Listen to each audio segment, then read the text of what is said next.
नमस्कार दोस्तों, my name is Vishal, I am faculty of law at study IQ। स्वागत है आप सभी का आज के हमारे वीडियो सेशन में। आज की वीडियो के अंदर हम डिस्कशन करने जा रहे हैं S N Lakshmi versus state of Karnataka 2025 judgments के बारे में। यह जजमेंट हाल फिलहाल में ही सुप्रीम कोर्ट द्वारा दी गई है और इस जजमेंट के अंदर सुप्रीम कोर्ट ने एक बहुत ही इंपॉर्टेंट पॉइंट ऑफ लॉ के ऊपर अपनी ऑब्जर्वेशंस दी हैं। दोस्तों, कई बार ऐसा होता है कि सिविल डिस्प्यूट्स के संबंध में क्रिमिनल प्रोसीडिंग्स इनिशिएट कर दी जाती हैं। मतलब अगर दो व्यक्तियों के बीच में प्रॉपर्टी को लेकर झगड़ा है या कॉन्ट्रैक्ट को लेकर कोई डिस्प्यूट खड़ा हो गया, तो इन केसेस के अंदर इनमें से एक पार्टी दूसरी पार्टी के खिलाफ क्रिमिनल प्रोसीडिंग्स शुरू कर देती है, FIR रजिस्टर करवाती है या फिर मजिस्ट्रेट के समक्ष एक प्राइवेट कंप्लेंट फाइल कर दी जाती है। तो प्रश्न ये आता है कि जब ऐसे इश्यूज जो सिविल नेचर के हैं लेकिन उनके संबंध में जब क्रिमिनल प्रोसीडिंग्स भी शुरू कर दी जाती हैं, तो क्या सिविल क्रिमिनल प्रोसीडिंग्स साथ साथ चलाई जा सकती हैं, या फिर अगर डिस्प्यूट्स प्रीडोमिनेंटली सिविल नेचर की हैं तो उन केस के अंदर क्या हाई कोर्ट्स द्वारा क्रिमिनल प्रोसीडिंग्स की FIR को क्वैश किया जा सकता है। अब इस केस के अंदर भी कुछ ऐसे फैक्ट्स निकलकर सामने आए। इस केस के फैक्ट्स हालांकि बहुत ही गंभीर हैं। अगर आप इस केस के जजमेंट्स को अगर आप सुप्रीम कोर्ट की वेबसाइट्स पर जाकर पढ़ने का प्रयास करोगे तो the case is very intricate, because the case is regarding the dispute of property. और ये केस जो है वो इतना इंट्रिकेट है, इसके अंदर गवर्नमेंट भी इन्वॉल्व हो जाती है, गवर्नमेंट की लैंड एक्विजिशन प्रोसीडिंग्स भी इन्वॉल्व हो जाती हैं। गवर्नमेंट ने इस केस के अंदर, मैं आपको just for the purpose of knowledge बता रहा हूं, ये एक ऐसा केस है जिसके अंदर सरकार और सरकार की अथॉरिटीज की लापरवाही भी सामने आती है। इस केस के अंदर सरकार ने एक जमीन को एक्वायर किया, उस जमीन को एक्वायर करके उसको आगे लोगों को अलॉट भी कर दिया और 10 साल बाद अपनी अलॉटमेंट को डीनोटिफाई कर दिया। मतलब सरकार ने एक जमीन एक्वायर की, उस जमीन को पैसा भी लोगों को कॉम्पनसेशन के तौर पर दे दिया, उस जमीन को आगे किसी और को अलॉट भी कर दिया और 10 साल बाद उस जमीन की अलॉटमेंट को और लैंड एक्विजिशन को डीनोटिफाई कर दिया। अब आप देखिए इस केस के अंदर कितनी उलझन होगी। लेकिन हमें इस एस्पेक्ट ऑफ लॉ, इस पॉइंट ऑफ लॉ पे चर्चा नहीं करनी है, हमें चर्चा करनी है इस केस के अंदर कुछ इंपॉर्टेंट फैक्ट्स के ऊपर, पॉइंट ऑफ लॉ के ऊपर। इस केस में जनरली ऐसा हुआ कि एक व्यक्ति और कुछ लोगों के बीच में जो जमीन के मालिक थे उनके बीच में एक अग्रीमेंट टू सेल हो गया। अब हम सभी जानते हैं अग्रीमेंट टू सेल क्या चीज होती है। उनके बीच में अग्रीमेंट टू सेल हुआ कि हम भविष्य में यह जमीन आपको बेच देंगे। अब आपको मैं एग्जाम्पल के तौर पर समझाता हूं। सपोज ए के बीच में और 4 लोगों के बीच में, और वो 4 लोग जमीन के ज्वाइंट ओनर है, को-ओनर है, उनके बीच में एक अग्रीमेंट टू सेल हो गया कि भविष्य के अंदर वो लोग अपनी जमीन ए को बेच देंगे। अब उस जमीन के संबंध में कुछ लीगल प्रोसीडिंग्स चल रही थी, कार्रवाई चल रही थी। तो इन चारों ने मिलकर निर्णय किया कि ए को हम पावर ऑफ अटॉर्नी देते हैं कि इस जमीन के संबंध में जो भी लीगल प्रोसीडिंग्स चल रही हैं वो ये खुद ही निपटा ले हमारे बिहाफ पर। और जब जमीन की लीगल प्रोसीडिंग समाप्त हो जाएंगी, जब जमीन का टाइटल बिना किसी डाउट के हमारे नाम पर आ जाएगा, तो फिर हम ये जमीन इसको ट्रांसफर कर देंगे। और के साथ में ए ने कुछ एक अच्छी खासी रकम अर्नेस्ट मनी के तौर पर इन चारों को दे दी। अब प्रश्न ये हुआ कि जब जमीन की लीगल प्रोसीडिंग्स खत्म हो गई और इन चारों का जो जमीन का टाइटल था वो क्लियर हो गया, तो इस केस के अंदर इन चारों ने ए के साथ साइन किए हुए अग्रीमेंट टू सेल के अकॉर्डिंग ना जाते हुए इस जमीन को किसी और को बेचने का निर्णय कर लिया। मतलब इन चारों ने पहले निर्णय यह किया था कि अपनी जमीन ए को बेचेंगे और उसके संग एग्रीमेंट टू सेल भी साइन कर लिया था कि भविष्य में हम अपनी जमीन आपको ही बेचेंगे। लेकिन जब जमीन के पेपर्स क्लियर हो गए, जमीन का टाइटल क्लियर हो गया, तो चारों ने उस अग्रीमेंट टू सेल को विड्रॉ करते हुए, उस अग्रीमेंट टू सेल पर रिट्रैक्ट करते हुए यह जमीन को बेचने का निर्णय किया किसी और को, और उसके संग एक अग्रीमेंट भी कर लिया और उससे एक अच्छी खासी रकम भी ले ली। अब ए ने इस केस के अंदर कोर्ट के समक्ष प्रोसीडिंग शुरू की, सिविल सूट फाइल किया और कोर्ट को कहा कि मेरे साथ इन चारों का अग्रीमेंट पहले ही हो चुका है फॉर अग्रीमेंट टू सेल, इसीलिए इस अग्रीमेंट की परफॉर्मेंस के लिए ए ने कोर्ट में प्लीडिंग्स लगाई और ए ने कहा कि मैं जमीन की बाकी बची हुई रकम भी देने को तैयार हूं, तो कृपया आप इन चारों को ऑर्डर दें कि वो अपने कॉन्ट्रैक्ट को परफॉर्म करें। और जो इन्होंने दूसरे किसी व्यक्ति के साथ अग्रीमेंट किया है, उस व्यक्ति को, उस अग्रीमेंट को और उस पावर ऑफ अटॉर्नी को कैंसिल कर दें। अब ये सूट कोर्ट के अंदर एडमिट हो गया, कोर्ट ने इस प्लेंट को एक्सेप्ट भी कर लिया और सम्मन भी जारी कर दिए। उसके साथ साथ ए ने इन चारों के खिलाफ क्रिमिनल कोर्ट्स के अंदर प्रोसीडिंग्स भी फाइल कर दी।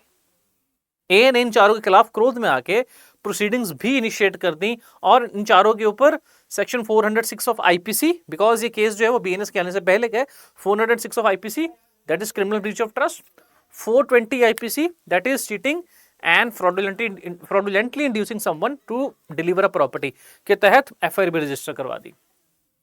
अब प्रश्न जब कोर्ट के समक्ष आया, कोर्ट अब इस एफआईआर के केस के अंदर इन चारों ने हाई कोर्ट्स के समक्ष एफआईआर की क्वेश्चन के लिए एप्लीकेशन लगाई 482 सीआरपीसी के अंदर। अब कोर्ट के समक्ष ये प्रश्न आया कि इस केस के अंदर क्या इन चारों के ऊपर कोई क्रिमिनल एलिगेशंस प्रूव हो सकती है नहीं होती, मतलब एफआईआर जो है एफआईआर को देख के ये साबित हो रहा है कि इन चारों ने कोई अपराध किया है, अगर अपराध किया है तो फिर एफआईआर क्वैश नहीं होगी। अगर एफआईआर को देख के ही लग रहा है कि इन चारों ने कोई अपराध नहीं किया तो एफआईआर क्वैश हो जाएगी, क्रिमिनल प्रोसीडिंग्स वहीं पर खत्म हो जाएंगी। अब कोर्ट के समक्ष ये केस आया, कोर्ट ने इस केस को डिटेल में स्टडी किया और कोर्ट ने फिर अपनी ऑब्जर्वेशंस दी कि किस प्रकार से अगर सिविल केसेस के अंदर क्रिमिनल प्रोसीडिंग्स भी शुरू कर दी जाती हैं तो क्या वो वैलिड होती हैं, या सिविल केसेस के अंदर अगर जानबूझ के क्रिमिनल प्रोसीडिंग शुरू की जाती हैं तो वो क्या अपने आप में abuse of process of court of law है या abuse of process of law है या नहीं है। अब देखते हैं इस केस का टाइटल है S N Vijayalakshmi versus state of Karnataka 2025। इस केस के अंदर दो मुख्य प्रश्न है। Does initiation of criminal proceedings and disputes predominantly civil in nature is an abuse of process of law? One thing मैंने आपको ऑलरेडी बता दिया कि अगर डिस्प्यूट सिविल डिस्प्यूट्स हैं, अब दो लोगों के बीच में अग्रीमेंट टू सेल हुआ है और अग्रीमेंट टू सेल को ऑनर ना करते हुए लोगों ने अग्रीमेंट को ब्रीच कर दिया तो वैसे ये सिविल केस है, ठीक है, इसके अंदर क्रिमिनलिटी है ही नहीं, क्रिमिनल एलिमेंट्स है ही नहीं। तो प्रश्न ये आता है कि ऐसे केसेस जो सिविल नेचर के हैं और उनके रिगार्डिंग जब क्रिमिनल प्रोसीडिंग्स भी फाइल कर दी जाती हैं तो उस केस के अंदर कोर्ट का रवैया क्या होगा। और दूसरा जो इंपॉर्टेंट पॉइंट ऑफ लॉ इस केस में डिस्कस हुआ कि क्या एक ही पॉइंट ऑफ फैक्ट्स के ऊपर, एक ही कॉज ऑफ एक्शन के ऊपर दफा 420 और दफा 406 लगाई जा सकती है। क्या एक ही पॉइंट ऑफ लॉ के, एक ही फैक्ट्स के ऊपर एक आदमी को 406 और 420 के लिए अक्यूज किया जा सकता है। देखिए इस केस के फैक्ट्स मैंने आपको ऑलरेडी बताई दिए हैं। देखिए appellants in this case had title over the subject property. Appellants मतलब जिन्होंने कोर्ट के समक्ष यह प्रोसीडिंग्स फाइल की, दे अपील फाइल की, they entered into an agreement to sell with the complainant, right. Complainant वो जिसने उनके खिलाफ लोअर कोर्ट में कंप्लेंट फाइल की। ATS stipulated that, ATS mean agreement to sell, stipulated that the complainant side would help to get the legal issues which has cropped up with regard to the ownership of the subject property. Appellants agreed to sell the subject property to the complainant for a total amount of 3 crores and 50 lakhs, right? Appellants जिनके ऊपर FIR हुई है thereafter took 2 crore from one MS Legal Global Realty for transferring the subject property. Thereafter the accused revoked the GPA, that is general power of attorney, executed in the favor of complainant and executed another general power of attorney by which the subject property was conveyed in the favor of appellant number 4. This prompted the complainant to institute a civil suit to declare the subsequent GPA and release these as not binding and also seeking specific performance of agreement to sell, taking the stand that he proposed to pay remaining 1 crore 48 lakh rupees. अब ध्यान से समझना, same facts है, ए और 4 लोगों के बीच में जिसके वो जॉइंट ओनर्स थे, जमीन को बेचने के अग्रीमेंट टू सेल हुआ कि हम भविष्य में जमीन आपको बेच देंगे। इस जमीन से जुड़े हुए जो भी लीगल इशू चल रहे हैं आप उसको सुलझा दीजिए, हम आपको पावर ऑफ अटॉर्नी देते हैं, जब वो इशू सुलझ जाएंगे तो हम आपको जमीन बेच देंगे, प्लस आप हमें अभी 2 करोड़ के आसपास पैसा दे दीजिए। ए ने पैसा दे भी दिया। अब भविष्य में जब जमीन की टाइटल क्लियर हो गया, जमीन से जुड़े हुए जो भी लीगल इश्यूज या जो भी जुड़े हुए केसेस चल रहे थे, जब वो कोर्ट से डिस्चार्ज हो गए तो इन दैट केस इन चारों ने अपने इस अग्रीमेंट को तोड़ते हुए, इस अग्रीमेंट से रिट्रैक्ट करते हुए एक और अग्रीमेंट साइन कर लिया किसी और के साथ। एंड देन दे सेड कि ठीक है, हम now we will transfer the property to somebody else. तो ए ने कोर्ट में सूट फाइल किया for specific performance of a contract कि हमारा कॉन्ट्रैक्ट ऑलरेडी इनके संग हो चुका है, तो कोर्ट इन चारों को ऑर्डर दे कि जमीन मुझे ही बेचे, प्लस मैं जमीन का बकाया देने के लिए भी तैयार हूं। Again now the complainant also filed a private complaint with the magistrate. तो कंप्लेनेंट ने सिविल केस कोर्ट के अंदर तो सूट फाइल किया ही किया, he also filed a complaint before a magistrate, और मैजिस्ट्रेट के डायरेक्शन पे an FIR was filed by the police station under section 406 and 420, read with criminal conspiracy. आप सभी जानते हैं क्रिमिनल कॉन्स्पिरेसी सेक्शन 120 ए प्लस 120 बी। अब अपेलेंट्स ने इस केस के अंदर फाइल एफआईआर की क्वेश्चन के लिए पिटीशन लगाई। अब प्रश्न आता है कि 406 section breach of trust, criminal breach of trust क्या बात कहते हैं? देखिए क्रिमिनल ब्रीच ऑफ ट्रस्ट इतना कहते हैं, when a property is entrusted to someone, जब एक प्रॉपर्टी किसी और व्यक्ति को इंटरेस्ट की जाती है और वो दूसरा व्यक्ति जिसको प्रॉपर्टी इंटरेस्ट की गई है, when he appropriates dishonestly appropriates the property for his own use, या फिर when he disposes of the property in violation of the conditions of law, या फिर in violation of the agreement between them, तो that becomes criminal breach of trust। अब for example मैंने अपने मित्र को एक प्रॉपर्टी इंटरेस्ट की, suppose I have a property and I said I gave it this property to my friend, मैंने property अपने दोस्त को दी। सपोज मेरे पास एक फोन है 2 लाख रुपए का, मैंने फोन अपने फ्रेंड को दे दिया कि मैं अभी फॉरेन जा रहा हूँ, ये फोन पैक्ड फोन है, ये अपने पास रख ले, फ्यूचर में आके मैं इस फोन को तुझसे ले लूंगा। अब मैंने अपने फ्रेंड को फोन दिया, प्रॉपर्टी को इंटरेस्ट किया। अब उसकी ड्यूटी बनती थी कि जब तक फोन उसके पास है, ही बीइंग अ बेली उस फोन को अपने पास रखे और भविष्य में आकर फोन मुझे लौटा दे। बट उसने क्या किया, बाद में उसका मन बदल गया और उसने उस फोन को बेच दिया। नाउ मैंने प्रॉपर्टी फोन को इंटरेस्ट किया अपने फ्रेंड को और उस फ्रेंड ने प्रॉपर्टी को बेच दी। That means he dispose the property according to the contract. हमारे बीच में एक इंप्लाइड कॉन्ट्रैक्ट क्या था कि वो फोन वापस मुझे दे देगा, तो उसने उस कॉन्ट्रैक्ट के एग्रीमेंट के अगेंस्ट जाते हुए फोन बेच दिया। तो now he what he has done is he has done a criminal breach of trust. दूसरा, cheating and dishonestly inducing delivery of property. Section 420 बात करता है जब कोई किसी को डिसीव करता है, कोई किसी को धोखा देता है और उस धोखे के कारण वो दूसरा व्यक्ति कोई प्रॉपर्टी डिलीवर कर देता है या कोई वैल्यूएबल सिक्योरिटी बना देता है, खत्म कर देता है, उसके अंदर बदलाव कर देता है। फॉर एग्जाम्पल, अगर एक आदमी है ए, उस व्यक्ति ने बी को यह भरोसा दिला दिया कि वो बहुत ही करोड़पति आदमी है और वो अपनी प्रॉपर्टी उसको बेच दे।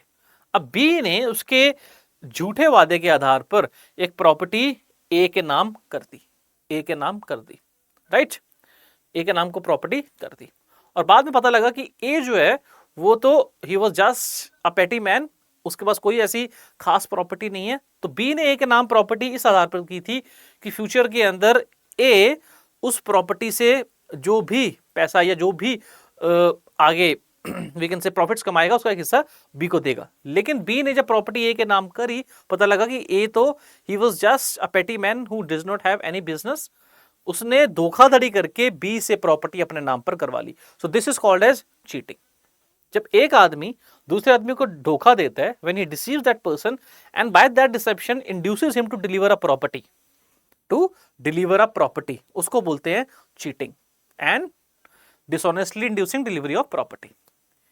अब इस केस के अंदर we'll see कि 2 सेक्शंस इन्वोक हुए थे, सेक्शन 406 एंड सेक्शन 420। कोर्ट ने इस केस के अंदर कहा कि जब हम केस के फैक्ट्स को देखते हैं तो विल फाइंड आउट इस केस में हुआ क्या। ए और अपेलेंट्स के बीच में अग्रीमेंट हुआ जिसमें ए ने अपेलेंट के संग अग्रीमेंट किया कि वो अपेलेंट उसको प्रॉपर्टी बेचेंगे बाद फ्यूचर के अंदर, और ए ने एक अच्छी खासी रकम 2 करोड़ के आसपास उनको ट्रांसफर भी कर दी। अब इस केस के अंदर कोर्ट सेड कि क्या क्रिमिनल ब्रीच ऑफ ट्रस्ट के इंग्रेडिएंट्स एप्लीकेबल हो रहे हैं।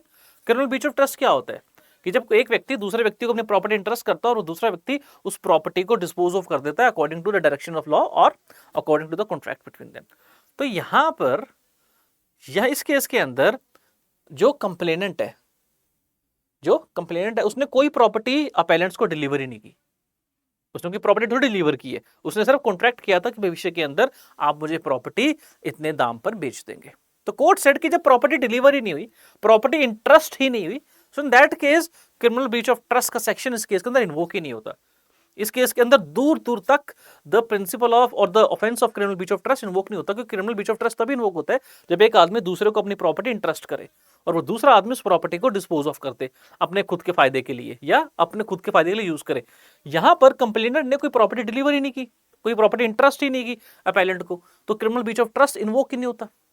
दूसरा 420 कहता है जब आप किसी दूसरे आदमी को धोखा देते हो, जब एक आदमी दूसरे आदमी को धोखा देता है और उस धोखे के कारण उसको इंड्यूस करता है कि वो अपनी प्रॉपर्टी इनके नाम पे डिलीवर करे। सो द कोर्ट सेड अपेलेंट ने धोखा देके कंप्लेनेंट को इंड्यूस ही नहीं किया कि वो अपनी प्रॉपर्टी अपेलेंट को दे। उल्टा अपेलेंट ने यह कहा था कि हम अपनी प्रॉपर्टी आपको बेचेंगे।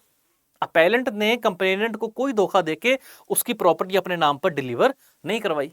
तो कोर्ट सेड कि इस केस के अंदर ना तो 406 के इंग्रेडिएंट्स अप्लाई होते हैं, ना ही सेक्शन 420 के इंग्रेडिएंट्स अप्लाई होते हैं, क्योंकि इस केस के अंदर ना तो इंटरेस्टमेंट ऑफ प्रॉपर्टी हुई है कंप्लेनेंट द्वारा अपेलेंट्स को, और ना ही कंप्लेनेंट ने अपेलेंट्स के झांसे में आकर, अपेलेंट्स की बातों में आकर उनको कोई प्रॉपर्टी डिलीवर की है। उल्टा इस केस के अंदर तो अपेलेंट प्रॉपर्टी बेचने की बात कर रहे थे कंप्लेनेंट को। सो द कोर्ट सेड इस केस के अंदर ना तो क्रिमिनल ब्रीच ऑफ ट्रस्ट के इंग्रेडिएंट्स दूर दूर तक फुलफिल होते दिखते हैं, and neither the ingredients of criminal or ingredients of cheating and fraudulently inducing delivery of property seems to be fulfilled. So the court said कि neither section 406 can be invoked nor section 420 can be invoked. अब इस case के समक्ष बहुत बड़ा प्रश्न था कि क्या एक व्यक्ति के ऊपर एक ही फैक्ट्स के लिए सेक्शन 420 और 406 लगाया जा सकता है। Court said no. Court said in V D Ravisha versus state of Karnataka as well as Delhi race club versus state of UP, इन दोनों केसेस के अंदर साफ साफ हो गया कि एक ही ट्रांजैक्शन के लिए एक ही फैक्ट्स के ऊपर एक व्यक्ति के ऊपर 406 और 420 दोनों चार्जेस नहीं लगाए जा सकते, बिकॉज सेक्शंस दोनों अलग अलग केसेस को कवर करते हैं, दोनों अलग अलग सिचुएशंस को कवर करते हैं।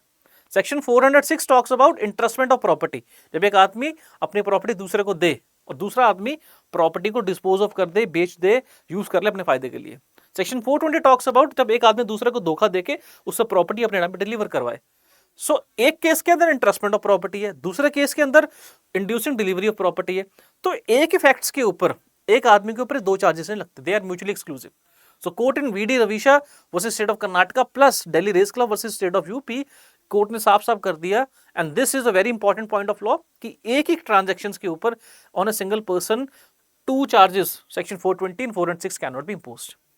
सेकेंडली, अब प्रश्न ये आता है कि क्या एक ही फैक्ट्स के ऊपर सिविल और क्रिमिनल प्रोसीडिंग साथ साथ चलाई जा सकती हैं?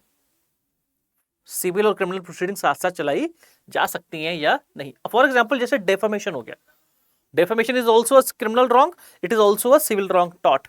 ठीक है, अब एक आदमी ने फॉर एग्जांपल एक व्यक्ति की मानहानि की, कुछ ऐसी स्पीच दी या कुछ ऐसा मैटर पब्लिश किया जिसके कारण दूसरे व्यक्ति की मानहानि होती है, तो इस केस के अंदर क्वेश्चन ये है कि क्या क्रिमिनल और सिविल प्रोसीडिंग एक साथ चलाई जा सकती हैं? Can a person file also criminal complaint as well as file a suit for recovery of damages? तो उत्तर है हाँ, कराई जा सकती है। और ये केस और ये बात जो है वो स्पष्ट तौर पर P Swaroop Rai versus M Harinarayan case के अंदर कोर्ट ने 2008 में बोली थी। कोर्ट कहता है कि एक ही फैक्ट्स के ऊपर सिविल और क्रिमिनल प्रोसीडिंग दोनों चलाई जा सकती हैं, because objective of civil proceeding is to recover और to get compensated. Civil proceedings का ऑब्जेक्टिव ये होता है कि if a person has suffered a harm, अगर उसको कोई लीगल इंजरी हुई है, अगर उसको नुकसान हुआ है तो उसको नुकसान की भरपाई हो जाए। और क्रिमिनल प्रोसीडिंग्स का ऑब्जेक्टिव होता है that the person who has committed an offence he shall be punished. तो एक ही फैक्ट्स के ऊपर व्यक्ति अपने नुकसान की भरपाई के लिए सिविल प्रोसीडिंग्स भी चला सकता है और दूसरे व्यक्ति को सजा दिलवाने के लिए क्रिमिनल प्रोसीडिंग्स भी चला सकता है। लेकिन प्रश्न ये आता है और ये बात ये भी है कि केवल इस आधार पर कि एक ही फैक्ट्स के ऊपर सिविल प्रोसीडिंग चल रही हैं, क्रिमिनल प्रोसीडिंग तो क्वेश्चन नहीं किया जा सकता, बिकॉज दोनों का ऑब्जेक्टिव अलग है। Civil proceedings are basically initiated to gain compensation, और क्रिमिनल प्रोसीडिंग्स का ऑब्जेक्टिव है जिस व्यक्ति ने किसी दूसरे व्यक्ति को हार्म पहुंचाया, उसके खिलाफ अपराध किया, he shall be punished. So the court said कि जस्ट बिकॉज किसी के खिलाफ सिविल प्रोसीडिंग्स चल रही हैं, जरूरी नहीं है कि क्रिमिनल प्रोसीडिंग्स को खत्म कर दिया जाए।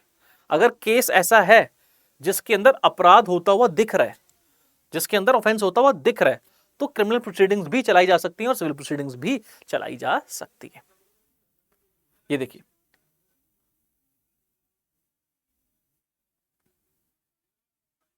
In P. Surupurani versus M. Harinarayan, court said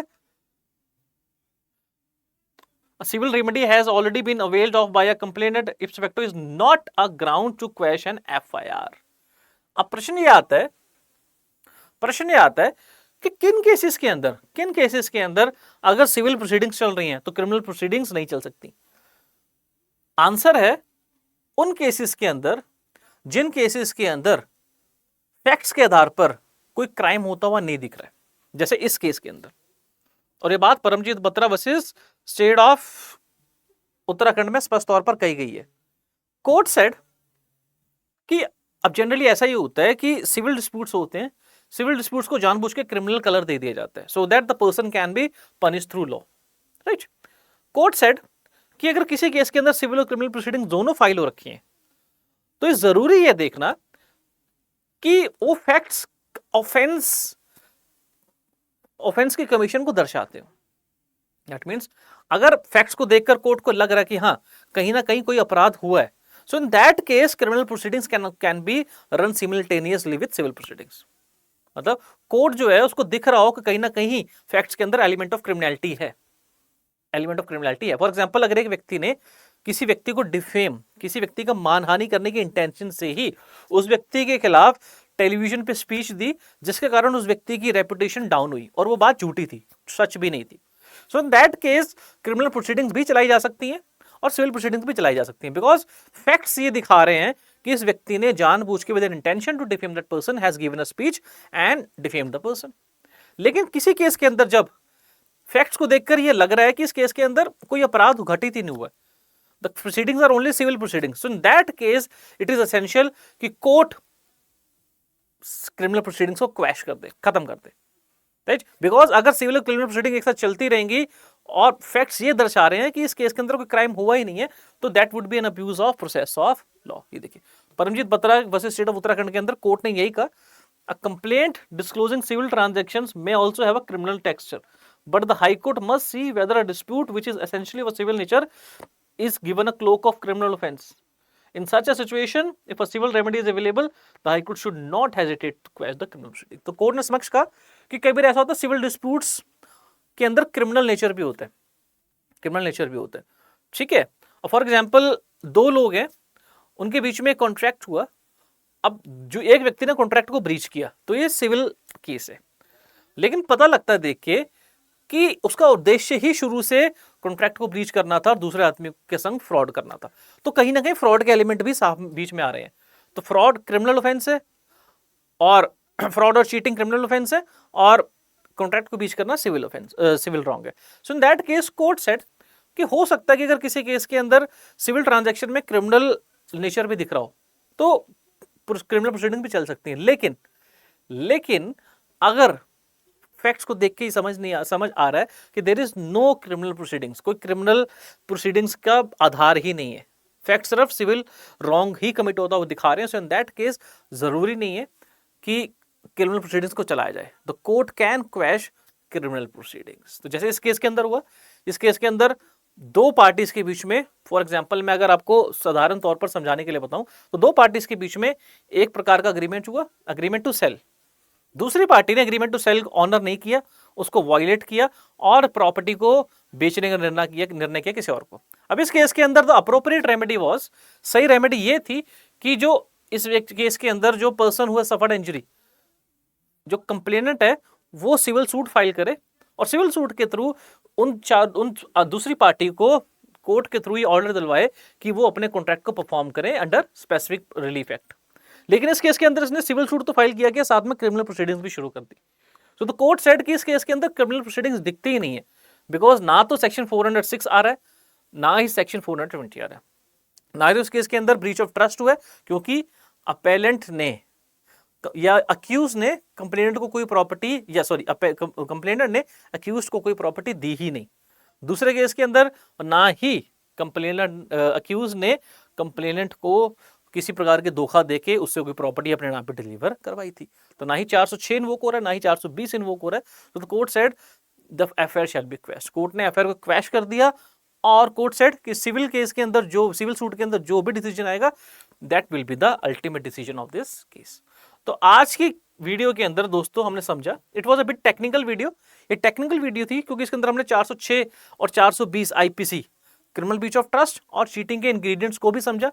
इसके साथ साथ हमने ये भी समझा कि किसी केस के अंदर क्रिमिनल एलिमेंट्स भी हैं और वो सिविल डिस्प्यूट्स भी है, ये सिविल रॉन्ग भी है, तो प्रोसीडिंग साथ साथ चलाई जा सकते हैं क्रिमिनल और civil, provided criminal elements strong होने चाहिए। फैक्ट्स को देख के ही समझ में आना चाहिए कि इस केस के अंदर कोई ना कोई अपराध घटित हुआ दिखता है। अगर ऐसा नहीं है तो क्रिमिनल प्रोसीडिंग्स को क्रैश कर दिया जाएगा, सिविल प्रोसीडिंग्स अपने आप चलती रहेंगी कोर्ट के समक्ष। तो आज की वीडियो के अंदर हमने बहुत इंपॉर्टेंट जजमेंट को डिस्कस किया है। इसके अंदर इसके साथ साथ मैंने ये भी समझा कि एक ही फैक्ट्स के ऊपर किसी व्यक्ति के ऊपर 406 आईपीसी और 420 आईपीसी की धाराएं नहीं लगाई जा सकती। तो I hope this was an informative video. इस वीडियो को देखकर आपको लीगल प्रिंसिपल्स समझने में आसानी मिली होगी। सो आज की वीडियो को हम यही समाप्त करते हैं। For more of such videos please stay connected with study IQ judiciary. Thank you.